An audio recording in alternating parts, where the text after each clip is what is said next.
So in this brief video, and I promise there won't be this many videos all the time, but there's always a lot to say up front, right? When you're starting a course.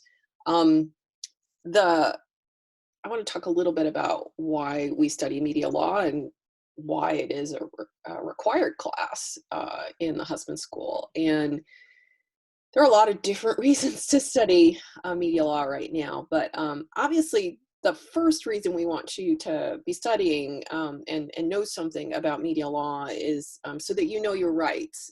Presumably all of you will go work in some media organization at some point in the future, and super, super important to understand your rights in this moment. Likewise, it's also important to make sure that you understand what your rights aren't. Um, One thing we're going to understand pretty quickly about the First Amendment is that while you have a good deal of freedom in your speech, really the majority of the course is about all the exceptions. It's about where it is that we have drawn boundaries around free speech, where it is that folks can get in trouble once you cross those boundaries. So we're going to talk a lot about boundaries and how courts have drawn these boundaries.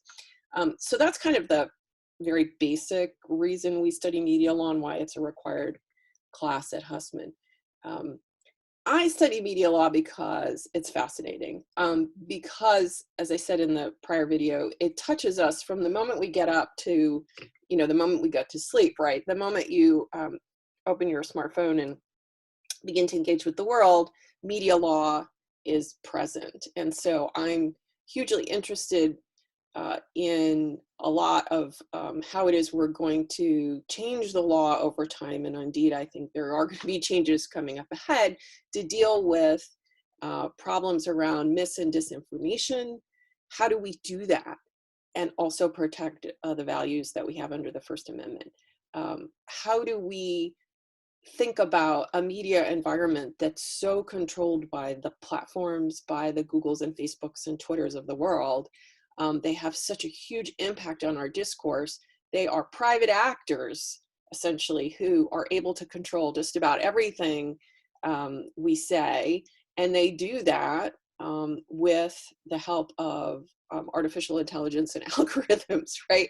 This is very different than the moment that media law and conversations around free speech in the First Amendment were born. Those conversations were born around protests over war and the ability to print and distribute newspapers, right? And so, we've crossed over into a really new and fascinating moment in our media landscape, but one that presents a huge number of challenges to principles around the First Amendment and to all the democratic norms that we want to uphold. So our mis and disinformation environment, we'll talk a bit about this session. We're going to talk obviously a bit about the freedoms around the press.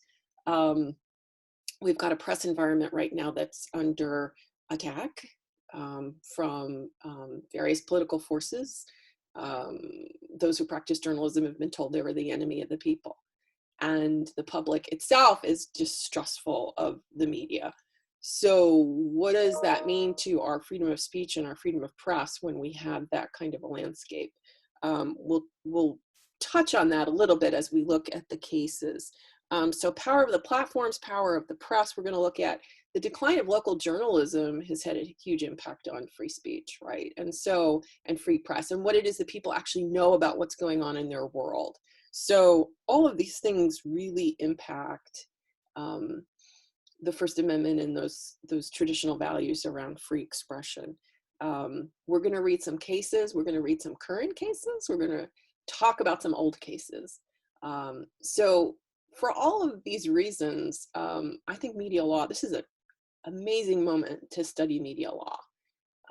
And I hope you can, and we'll together, even though we're virtual here, we'll try to I'll do my best to generate the excitement around that. What makes it so important for us to care about our values around the First Amendment, a free press, and free expression?